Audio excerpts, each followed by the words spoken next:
It's 49 days to the December general elections. Hello there. This is News Tonight on GHOne TV. I am Evelyn, Araba, Aidoo. Coming up in the next hour.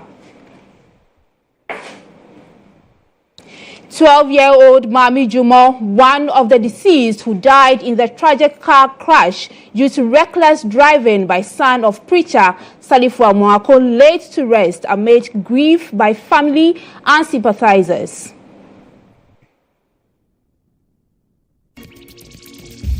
Also in the bulletin, father of slain students of O'Reilly School, Edward Bokete Saki, has vowed to pursue justice for his son. And the battle still go on. We still have to fight for justice for him. Justice is the most important thing, and that is what we'll fight. We'll fight till we got the justice for Aidoo. On Elections Hub, Vice President Dr. Mahmoud Bawumia urges electorates to vote massively for NPP parliamentary candidates to ensure the party wins the majority seats in Parliament. We are the Parliament, majority. Samotie. Anyway, Omuya 24 hours majority. Business Ghana Federation of Traditional Medicine Practitioners launches the Green Gold Agenda aimed at harnessing vast potential of traditional medicine. We have details of these and other stories coming up this day.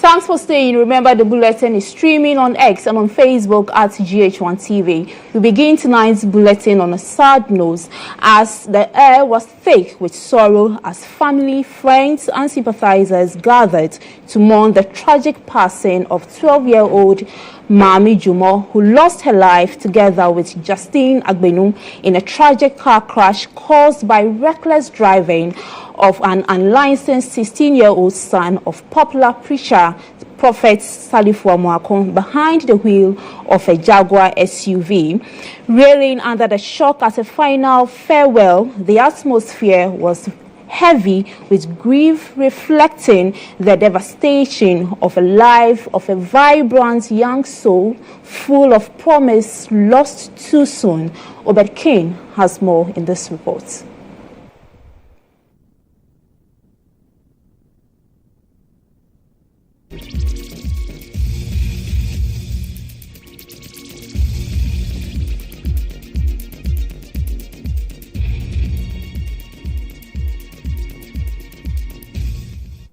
And we bring you that report in a few minutes. But let's also move on to another story, a tragic one, of course, as father of slain students of O'Reilly School, Edward Bokete Saki, has vowed to pursue justice for his son. Speaking to GHOne TV on the sidelines of the burial of his deceased son on Friday, Enoch Saki disclosed that he will be heading to court on 21st October to seek justice for his son. Edward Saki was stabbed to death by his classmate in the heat of an argument on September 2, 2024 at the O'Reilly Senior High School in Accra. The incident shocked the public and created confusion between the family of the deceased and the school authorities. The solemn ceremony attracted family and friends of the deceased. The sympathizers could not hold back their tears.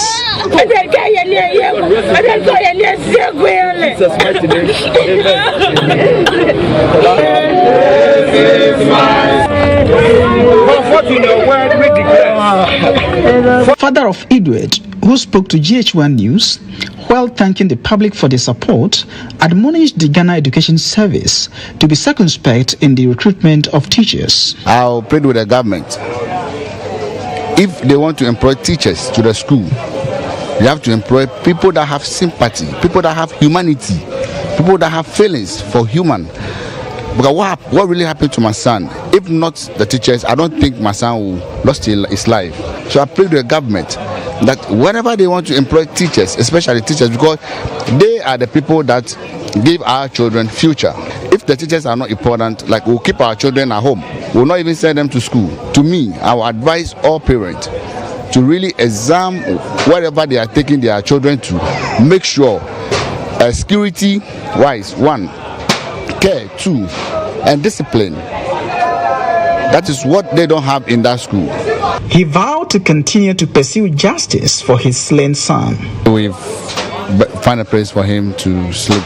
That we all pray that may the Lord give him a good place to sleep. But the battle still go on. We still have to fight for justice for him.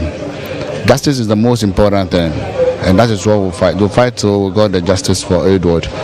And then I know and I believe that justice will be granted to Edward. The late Edward Saki's classmates were also around to bid farewell to him. Evelyn led her mates to the burial ground, and she had these words for other students. I'll tell them not to involve in any fight, and if you have an issue with someone, please just let it go, because it all started with an argument and it didn't end well. We've not felt okay since he left us, because we were in the same hall with him in the last paper, so we couldn't feel okay though, but we had to stand firm for it. We know he's okay wherever he is. The family of Edward Saki have hinted of going to court on the 21st of October 2024 in their pursuit of justice for their slain son.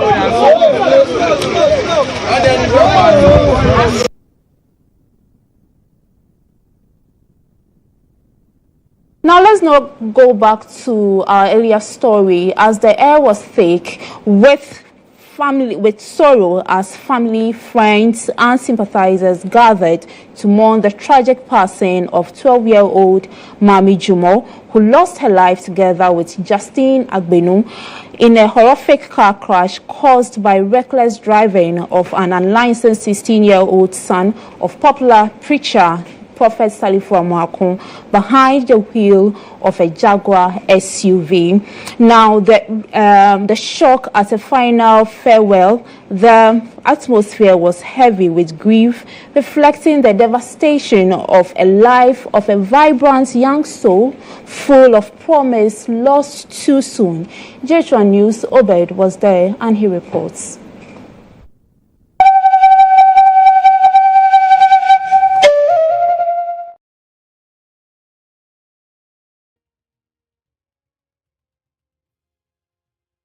Through reckless driving by son of founder and general overseer of the Life Chapel International, Bishop Salifu Amuakun, Mami Jumo was laid to rest here at the Gethsemane Memorial Garden.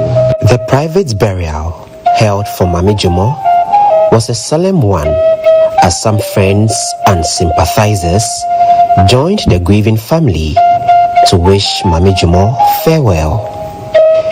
In the face of this unimaginable loss, some students of Cornerstone International Academy earlier also held a solemn vigil at the accident scene to honor the memory of their colleagues, Justine and Mami Jumo, as they lit candle lights, offered prayers and heartfelt tributes for the deceased, whose time was far too brief, yet whose memories with them will be forever cherished. Don't just sing! God! God! Oh God! Oh my God!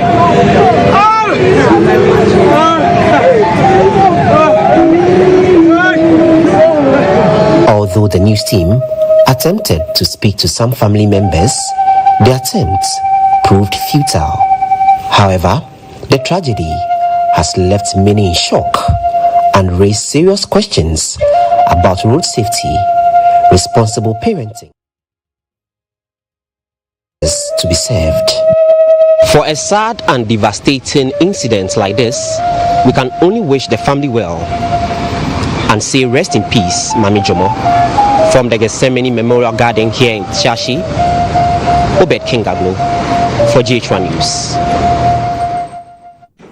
That's a sad story there. Now, I have my colleague Obed here with me in the studio. Obed, I cannot describe or say what's the atmosphere or what the family and sympathizers were going through there, but you were there.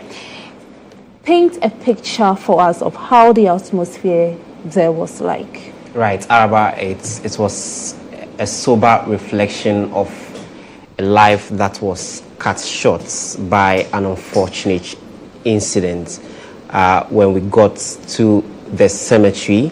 But before the cemetery, they held a service at the Agape House Church before they came to the cemetery, the Gethsemane Cemetery at Shashi, where she was buried. Family members were sad, obviously, because their daughter has departed and they will not see her anymore. For some of the family members I spoke to, but not on camera, they say that they want justice served because they believe that the issue that's happened involves somebody who is popular in society, and that may obfuscate the court processes. Absolutely. And so I also understand the family did not allow cameras to be there. Did they mention why, and then also who and who were at the burial ceremony? Right. So because of the sad nature of this, they insisted that no cameras will be allowed in there, and we respected that. They were not willing to talk to us. We respected them because of how sad this incident were. We met both nuclear and extended family members. We also met friends of the family. We also met schoolmates of Cornerstone International Academy. You know, Mami Jomo and Justine, and then also Agbenu were all students of the Cornerstone International Academy in East Legon. So they all showed up to come and mourn with the bereaved family. Well, that's understandable. I saw some videos on social media, and I saw the parents. They were in an uncontrollable tears. We can only wish them our condolences. But thank you, Obed. Now let's head to the Eastern region, where on another tragic issue, where the Director of Education, Dr. Ivy Asante-Owusu, has condemned the reported case of alleged gang rape involving 8 male students from Imprayeso Senior High School. Currently, 5 of the accused students are being held in police custody for 10 days after being charged with sexually assaulting a female student, while a bench warrant has been issued for the arrest of 3 others who are still at large. Eastern Regional Correspondent Kojo provides us with further details.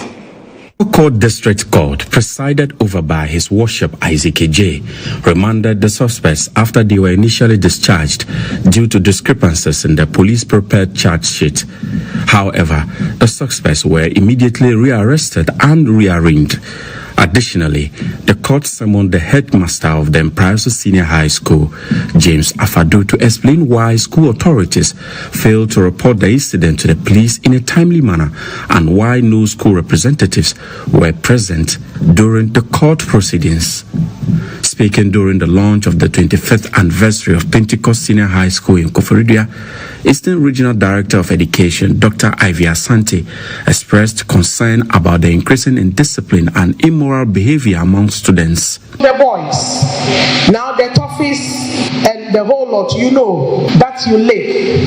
They say, the person is high. We are high, Oh, high your high is just to mess up your life. These Form 2 students, they are in police custody and their charge is rape. 5, they are 8 boys. 3, they've run away. What are they going to do in their lives? School because now everything is coded. She cautioned against inappropriate relationship among students as well as between teachers and students. They care to give you future, to nurture you to become good leaders, to give you leadership skill. If at this stage you are not a virgin, then you should be thankful to God and protect it. And tell yourself that I'm praying that I'll get to age 25 to get a responsible person who will come and ask my hand for marriage. The theme for the anniversary, 25 years of nurturing future leaders of excellence and virtue. Let's now move on to other stories, as the Supreme Court has come under scrutiny following its order for the Speaker of Parliament to stay the execution of his ruling to oust 4 MPs who declared their intention to run as independent candidates in the upcoming election. NEC MPs have described the Supreme Court's ruling on Speaker Gbabe's order as a political decision. According to South Day MP Nelson Defiamapo, the decision is unfortunate and that they will also counter it in the next parliamentary session on Tuesday. It is an abhorrence for the Supreme Court to do exactly what they have done with an ex parte application. A party comes to court supposedly on notice. He has issued a writ. He has also filed an application on notice for the grant of an interlocuting which is yet to even be served. Then he follows it up with an application for a certain stay from Parliament to state Parliament out from executing a certain order or rule or whatever. And the Supreme Court grants the order in perpetuity. Are these not orders that, is it not the people who taught us in the Supreme Court that such orders can only be stayed for like 9 days after the experience? The order is caused by a fluctuation of time, it becomes non-existent. How can you grant an interlocutory or a stay of execution in ad infinitum with an ex parte application? I think the Supreme Court itself has thrown itself into a state of confusion. And I am sure that on Tuesday we will deal with this matter politically, because this is a political decision. The Speaker was not interpreting the provision. The Speaker never assumed the power to interpret Article 97(1)(g). The Speaker in his ruling never said that Article 97(1)(g) means this. He gave his understanding of Article 97(1)(g) and relied, even though he was not bound, relied on the precedent of Mike Okwe. Mike Okwe too came to the same conclusion on 97(1)(g) and relied on the notice of poll with the Electoral Commission. That shows the people who have filed to contest the 2024 elections and came to the conclusion. So it never usurped the power of the Supreme Court to interpret Article 97(1). We will take a breather here and return shortly.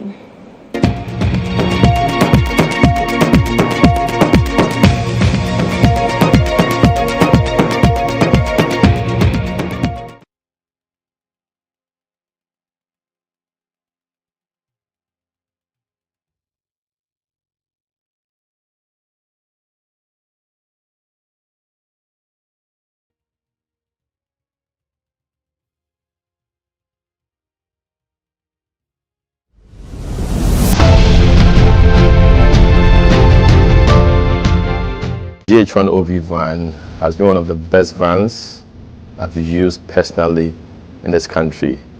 It runs a system where we are able to run on Dante to be able to do our broadcast mixed well also from this van. I've used this OB van for quite a number of big productions, i.e. 3 music awards, the late President Rollis' State Funeral, Miss Africa Awards, and a number of them.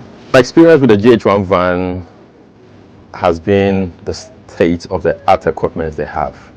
Personal experience is you can use it for both indoor and outdoor, all events, conferencing, like anything you need a van to work for you, GHOne provides it. My experience with the van has been very good. Why? Because it has a number of facilities that I may not get in other vans. You know, the van has a very wide bench that can accommodate all my technical crew, ICCU, switcher, graphics, CG, and all of that. And then it also has a studio, a green room studio that comes with TriCaster. So if you want somebody to do commentary on a live event, you can put that presenter who's in that studio as well and get that running. To give an experience to our audience who are also watching on TVs and online, work with an Aidoo technology system which makes your video mixing with Panasonic cameras, like a lot of other stuff in terms of content you need to get also for your live broadcasts. I prefer the GHOne van to a lot of other vans I've used, or even doing my own setup on a tabletop setup, because on a production you see a number of people in the van, and so if you have a very small van, it means that it's going to be choked, and that will affect the creativity as well. The price has been discounted as well to accommodate varied budgets, and so no matter the budget you have, I understand you can have the track and do business with it. It looks huge but very affordable. Cost is really affordable. My experience with this EMI awards last year, super excellent. Try it, call them, and I'm going to give you the best of price. Really affordable.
Welcome back, and this is EIB Election Hub. Now let's take you through the events leading to the Supreme Court's ruling of a stay of execution.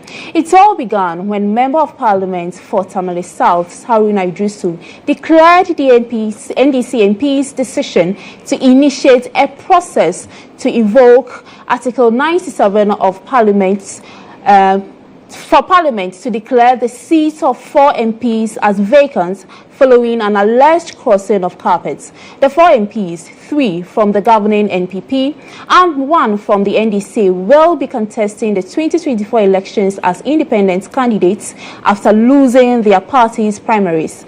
Following the development, Speaker of Parliament Alban Gbabin declared their seats vacant on Thursday. It all began when former minority leader and MP for Tamale South, Haruna Idrisu, declared the NDC's caucus to initiate a process to invoke Article 97 for Parliament to declare the seats of 4 MPs as vacant following their decision to contest the 2024 parliamentary elections as independent candidates at a rally in Tamale. On Tuesday, the Parliament of Ghana will reconvene. And when it reconvenes, I am very certain that Parliament and Ghana will go through a major constitutional test. And that constitutional test is that the NDC minority must become the majority from Wednesday next week. But this was met with stiff opposition by the majority in Parliament, prompting the leader of government business and MP for Ifutu, Alexander Afenyo-Markin, to seek legal interpretation at the Supreme Court. Some of these controversies are better settled by the courts. So, in my capacity as the majority leader, I have filed a writ at the Supreme Court Parliament has been duly served. Then, Parliament resumed sitting after a long break on Tuesday, October 15, 2025. Ahead of the much-anticipated decision to be made by the Speaker, this ensued as MPs on both sides engaged in a debate. Would you remain quiet for me to argue? I listened to him in silence. Would you remain quiet? That is democracy. You would have to be quiet and listen to me, and you will listen to me. This is a legal argument. This is a legal argument. You have to listen. After carefully listening to arguments on both sides, Alban Bagwin then adjourned sitting for a deeper reflection over the matter before making a final ruling. Then the day finally arrived and a ruling was delivered. By the notification of the polls, the following members of Parliament have by their actions vacated their seats in Parliament. The members are Honorable Peter Yao Kwache Aka, 2, Honorable Andrew Amwako Asiama, 3, Honorable Kojo Asante, and finally Honorable Cynthia Mamile Morrison. These MPs cannot be allowed by law and my good self to continue to pretend to be representing people that they don't believe in and they don't have any loyalty for in this house any longer. Certainly, the Speaker's ruling did not sit well with the majority, who described the move as evil and staged a walkout. Mr. Speaker, may I finish with respect? All what you said are wrong, so I cannot continue to allow you to keep on misleading the House. Mr. Speaker, please, if you think that this is your house and you didn't want us to talk, so be, Mr. Speaker.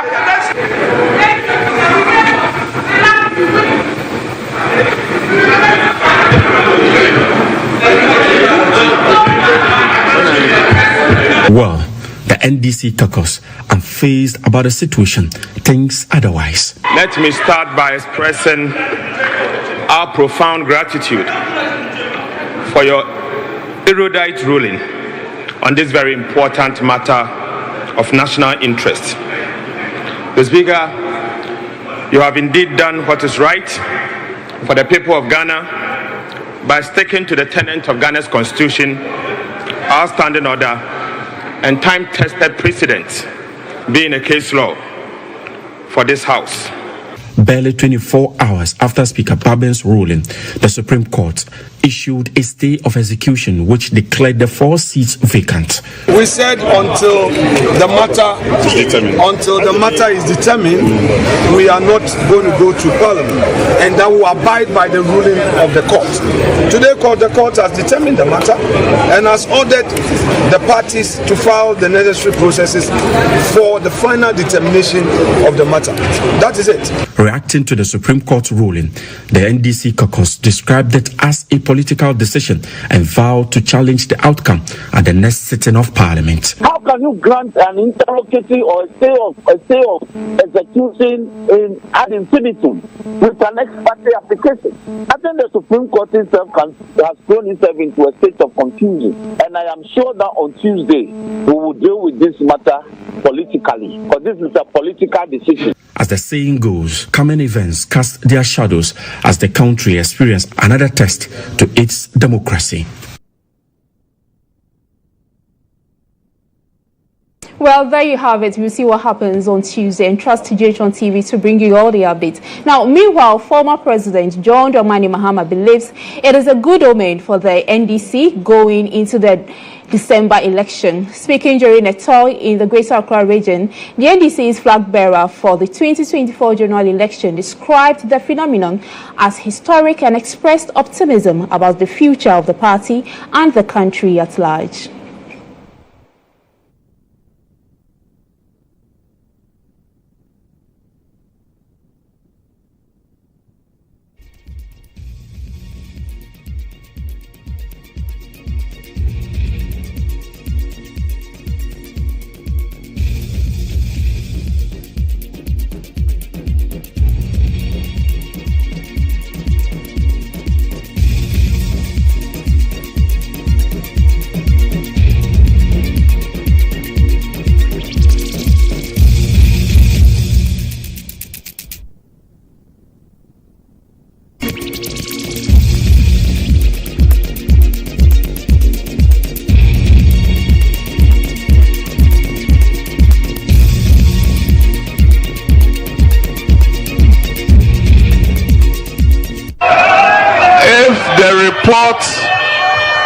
I am hearing from Parliament is true, then something historic has just happened. The report I am hearing is that the Speaker has declared 4 seats vacant. Of the 4 seats, 3 are from the MPP and 1 is from the NDC. So if those seats have been declared vacant, then it means in the life of one parliament, the minority has turned to the majority and the majority has turned to the minority.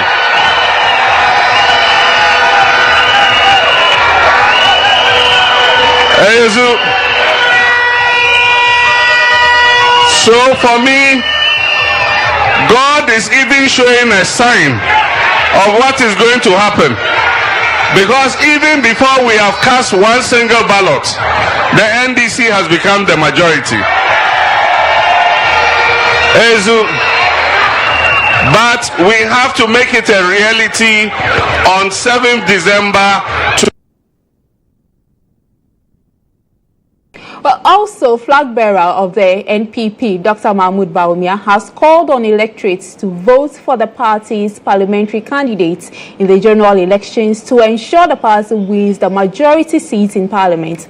Taking a swipe at the NDC MPs, the vice president noted that the NDC only had a 24-hour majority in parliament, making it the shortest in history. But Dr. Bawumia was quick to add that the party's current numbers of MPs in the chamber is not encouraging, which has led to the brouhaha in the House. Parliamentary majority. And yes, sir, you call Munim said the TSCA, Omo Hayeno, 137, 137. And Echi. Omuye adie bi wa parliament ka se omuni majority samotiye anyway omuya 24 hours majority anje bia baby 24-hour majority na omunya the shortest living majority that I know of in history. 24-hour majority na omunya na adiana I want to say me person mo tie say who per majority come to the polling station, come to the constituency, win an election, and then go to parliament. You untina parliament to manufacture a majority for yourself. And yes, sir, we will meet them in the constituencies, we will meet them at the polling stations. Still on election hub, presidential candidate of the NDC, John Dramani Mahama, says he remains unfazed by attempts from the governing NPP to downplay his proposal to support setups and create jobs for individuals interested in poultry farming and baking. The proposal, which forms part of his plans to address the rising unemployment rate in the country, Mahama has pledged to provide incentives such as day-old chicks and ovens to support poultry and baking startups, was met with skepticism and mockery by his main opponent, the governing NPP. Speaking during a mini rally at Aidoo in the Tama West constituency as part of his Greater Accra regional campaign tour, John Dramani Mahama rubbished the attempt by his opponents to discredit the policy, adding that most multi-million enterprises across the world started small and grew bigger. MPP for acquire adverts. Say media maker and human kitten, but on him say everywhere in the world, baby obekobia. Amaya omedru baby omedru aye from more advanced countries. And juma kitten and apeja omakodru. Enti yede e almost say big businesses wo ho. Omunyina ebe boa near 24-hour economy no. But see and so a human kitten empeja omoa omaina enko bebia. And here we value the small and medium enterprises, and we're going to help the business people in the small and medium enterprise sector to be able to grow their businesses.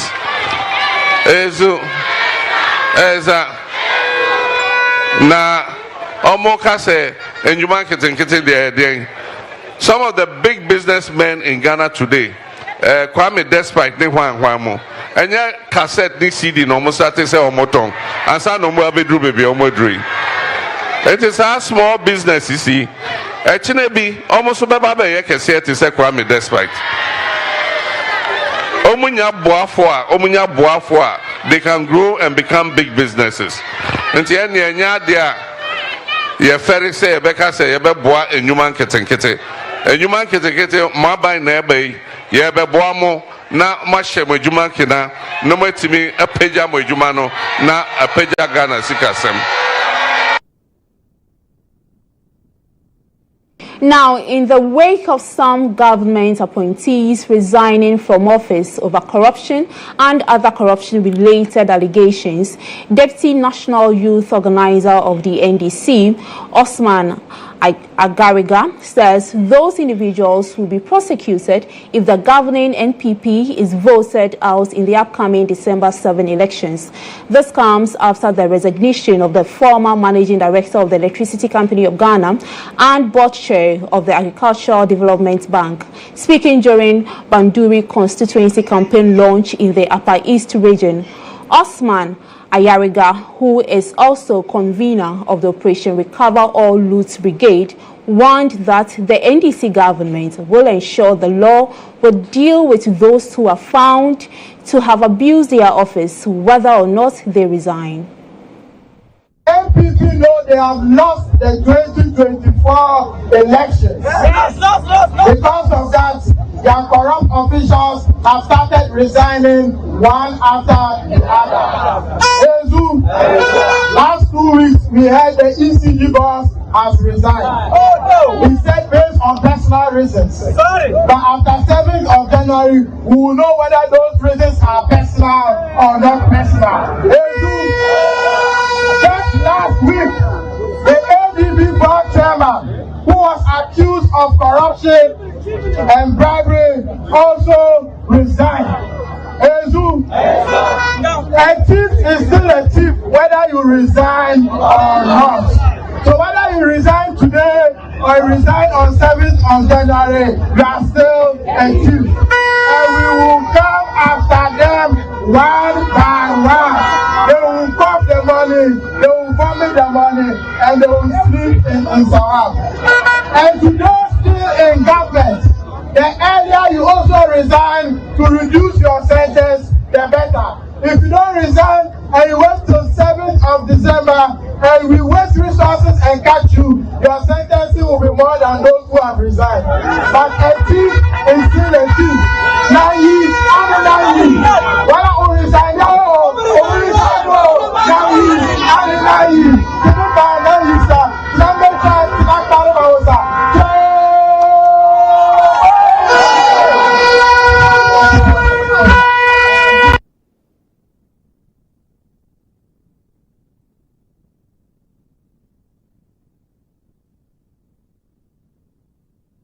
That's all we have for you on Election Hub.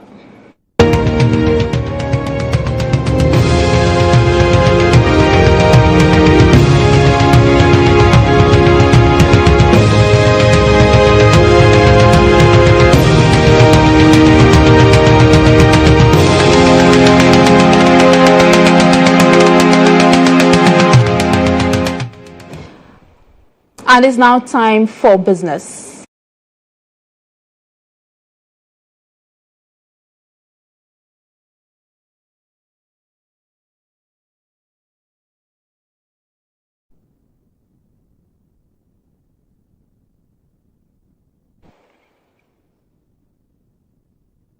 Now, the Ghana Federation of Traditional Medicine Practitioners has launched the Green Gold Agenda, an ambitious initiative aimed at harnessing the vast potential of traditional medicine to benefit from the World Health Organization's projected $4.5 trillion market value by 2050. According to the Ghana Federation of Traditional Medicine Practitioners, their current $7.5 million contribution to the country's gross domestic product is woefully inadequate, considering the sector's enormous potential. To ensure this figure increases, the association launched the Green Gold Agenda to change the narrative to create more jobs through expansion and investment. For me, there's the need to close the gap. And by closing the gap, we can handle the potential in plants, concentrate them, and give them to pharmaceutical industries so they can also use them to produce their drugs. So this is the way to go. We produce concentrates, phytochemicals, pharmaceutical companies, for them also to use it to produce drugs. That's the only way we can bridge this gap.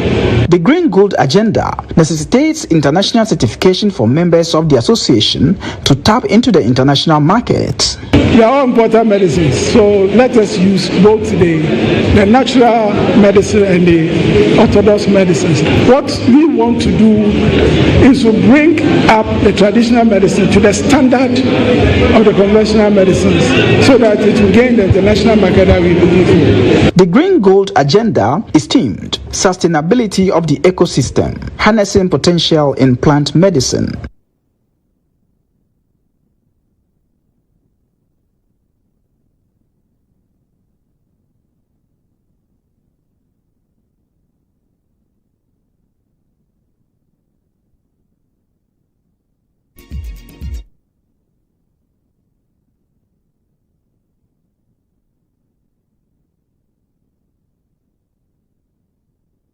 Now, one of the busiest footbridges in Accra, the Medina Footbridge, has been turned into an unofficial marketplace. While the vendors say they are trying to make a living, the congested space now poses a serious safety risk to pedestrians.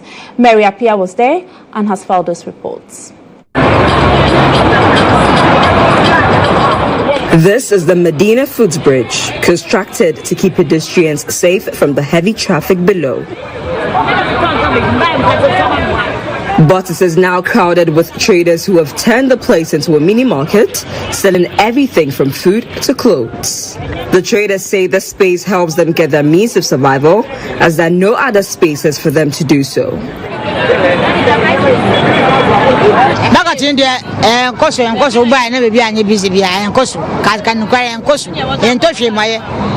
didn't know what's in Feminam, no, was in Toshi. I had a yes, Romusem, Yadibia, a massive dinty, Naya Dadana, Mopamoya, Omobakoya, Musi for money and see you much if it's a any baby. For trying to treatment there, then I was here, but she just had to say, Betoka Clama, you could fear. Yes, you are near Manu, Ebenaka Clayden, Eddie. Into Mopamoya, Mokoya, near see you much. The any baby, I yet. Miss Ayani, better be a boy, Kakla. This, however, has become inconvenient for pedestrians, as navigating the footbridge to the other side has become a challenge. The authorities who are supposed to act are not acting, and everybody is doing whatever he or she likes. But to me personally, I don't think it's the best. We have the market there where they are supposed to go to do their selling, and they are not doing it, and nobody is also saying anything. Oh, we should sack them all, because if, at times if you are working here, you won't get path to a place to pass. Do you get me? You see, people are dodging before passing, so we should do something about it. This is supposed to be a footpath for the pedestrians, but more or less a market now. And sometimes it creates so many inconveniences. When you are walking, the space is very small. People do to pick you on the way because you don't have more space to move. So I think if the authority can do something about it, it will be very nice. A member of the Lankwantanan Municipal Assembly who spoke to GHOne News says efforts to get the traders out of the place has proven futile, notwithstanding the arrest of some of them. They have given the mandate to city guard to maybe see to it. As I'm talking to you this morning, they have arrested about 20 people this morning, whereby they're supposed to find them or send them to court, which I know. But per the circumstance that we are now, they have to eject them from the place. What was intended to facilitate movement of people from one point to another seems to be losing its value. The Medina footbridge, which was built to ease movement of pedestrians and ensure safety, is now more of a marketplace than a passage. Stalls and vendors have occupied every available inch, turning the already narrow bridge into a crowded and chaotic scene. For GHOne and Star News, Mary Apia.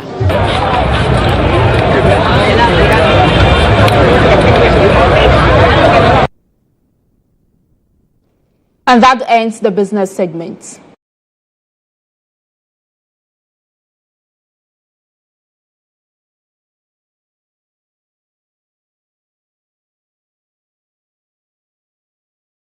Up next is sports.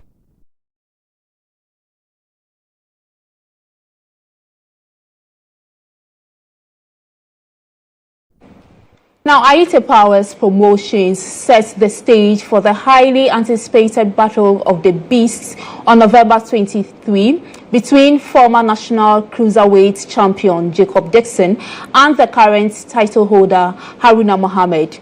The night will also feature a rematch between Enes Akuse, aka Baobala, and Elvis Ahoga, also known as Soldier Boxer.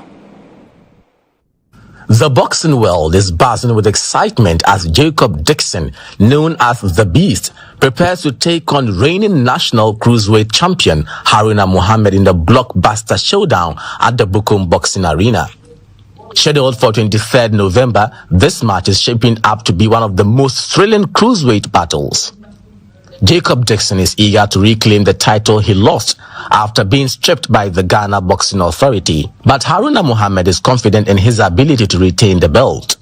Co-headlining the night is a rematch between Enes Akuse, aka Baobali, and Elvis Ahoga, aka Soldier Boxer. Their first encounter ended controversially when Baobali's cornerman cut his gloves deliberately, and both fighters were eager to settle the score. Baobali promises to deliver an entertaining fight, while Ahoga is determined to silence his critics. Rising stars like Michael Aban and Joseph Akai Nete will also feature on 23rd November. Promoter Aidoo Powers, a former boxer himself, has assured fans of an exciting and unforgettable night.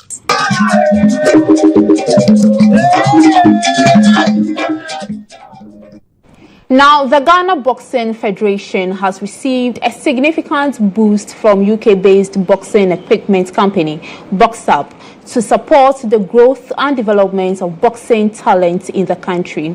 This promising partnership, launched with the donation of a full set of essential boxing gear, holds the potential for further contributions contingent on the performance of both amateur and elite teams.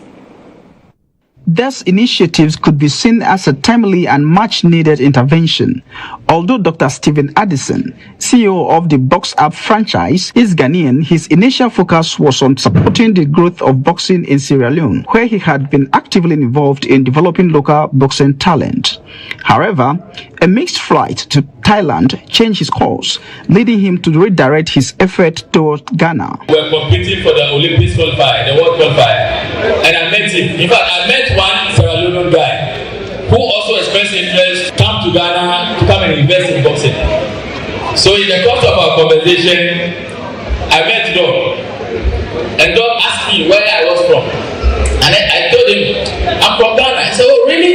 I'm also a Ghanaian." That serendipitous encounter paved the way for the event, which culminated in a grand celebration at the Gamashi Hall of the Bukom Boxing Arena. The partnership between BoxUp and Ghana Boxing Federation is all about encouraging greatness. You know, every Ghanaian has got greatness within them, and all we're doing through this partnership is bringing that greatness out through the power of God Almighty and the partnership of Ghana Boxing Federation and BoxUp. Thanks to this generous gesture, the Ghana Boxing Federation no longer has to worry about securing kits for its national teams.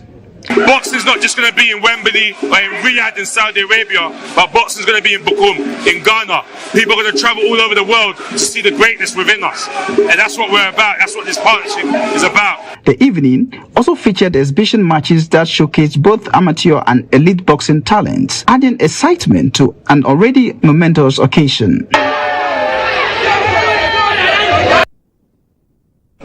In a significant boost to Ghana's boxing community, the father and trainer of IBF heavyweight champion Daniel Dubois is in Accra to share some experiences. This is Don Charles's first ever visit to the country, where he is set to engage with local boxing talent at Coach Lawrence Loco's renowned Bronze Boxing Club.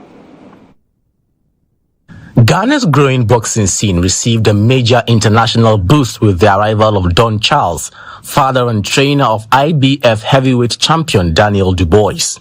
Charles arrived at the Kotoka International Airport on Thursday, 17th October, at the invitation of Coach Lawrence Loco's Bronx Boxing Club. The purpose of my visit is to come and see my brothers. I've never been here. The love that I feel, I'm home, basically, I'm home. I left Nigeria as a 13-year-old boy with my family, originally a Biafran. He was met by a cross-section of boxers, supporters, and a host of other boxing enthusiasts. Originally from Nigeria, Don Charles has been away from the continent for over 50 years and was delighted to visit Ghana for the first time. We had a civilian war conflict in the 60s. And shortly after that war, my parents got moved to England, and I traveled as a 13-year-old to study, and 50 years later, I'm here. Okay, so God is great. Aside from the tour of the Bronx boxing gym to inspire local boxers, Charles will also make appearances at local media outlets.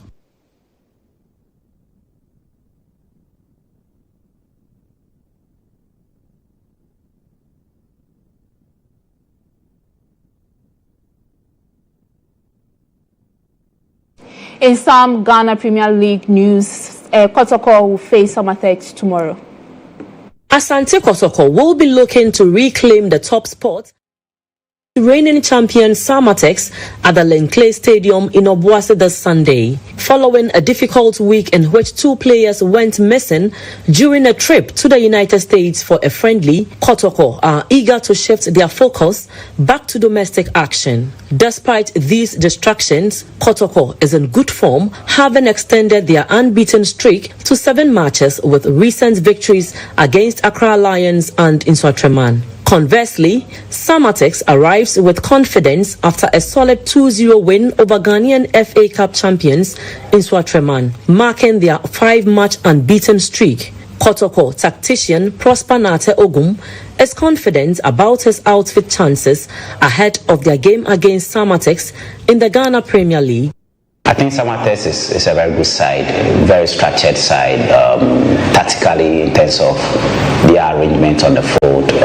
You see that they have a structure and they have a style within the structure. So when you are playing them, you also have to be extra about them to be able to get the maximum points. Believe that we also have a structure that will play within the structure and then go after them. We are playing at home. The support will be behind us. The players have to have that belief that it's doable. Even though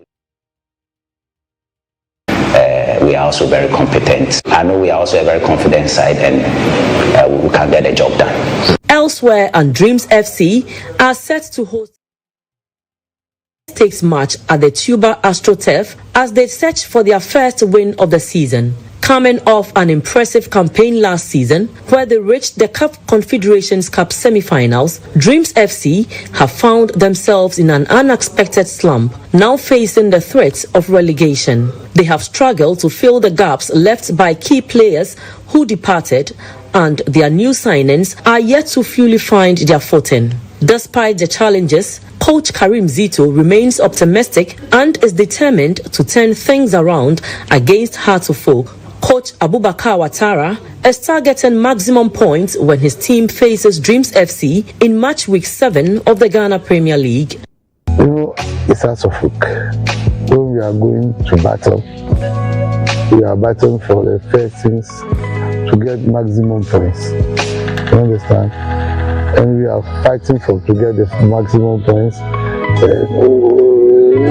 It doesn't mean we are rate anybody. We respect them. We know they are the strong side. We know it's one of the good team on the league. In the last season, this team go far in Confederation Cup. Other games for the weekend will see Accra Lions take on Young Apostles on Saturday. Vision FC will play against Bechem United and Swatreman play against Basake Holy Stars. Brekum Chelsea take on Legon Cities. Karela play against Heart of Lions, while Mediama play against Nations FC. Gold Stars, meanwhile, will take on Adriana Stars. And that's it for News Tonight with me, Evelyn, Araba, Aidoo. For more news, log on to starfm.com.gh. We'll see.